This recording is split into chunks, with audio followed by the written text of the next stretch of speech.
Welcome to the garage. Today I'm going to be showing you guys the fire alarm system that I put in. Now this is meant to be monitored by the burglar alarm actually, and it's not a life safety system, it's just a supplemental monitoring system in case there's a fire.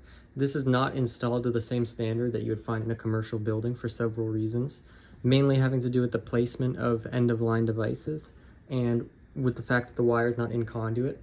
Now I plan to go ahead and put all the wire in conduit eventually, and I've left enough slack to do so. But I'm just going to show you the basic function of the system.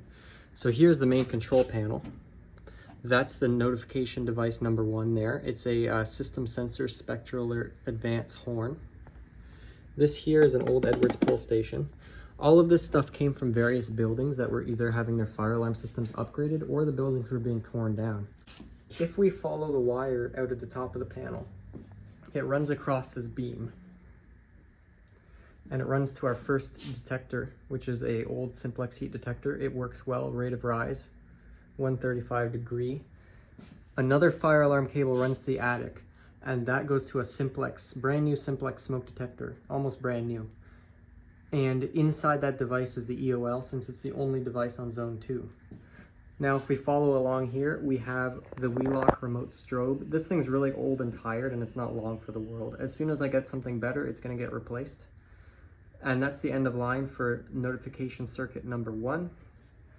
And there is the other zone 1 heat detector and the end of line for that circuit. So let's give it a test. I'm going to pull the pull station, and you will see the system go off.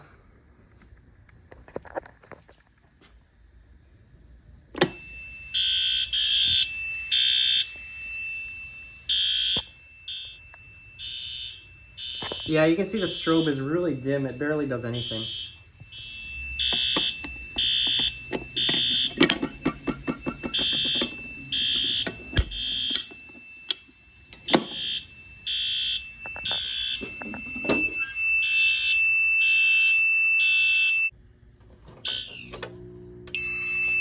There you go, reset.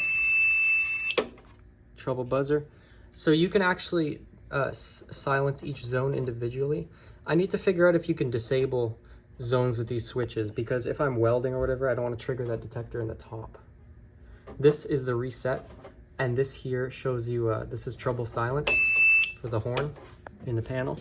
And those are all the indicators. That's pretty self-explanatory. This used to have labels and they didn't come off clean. Here's a closer view of the simplex smoke detector. It's just a photoelectric detector.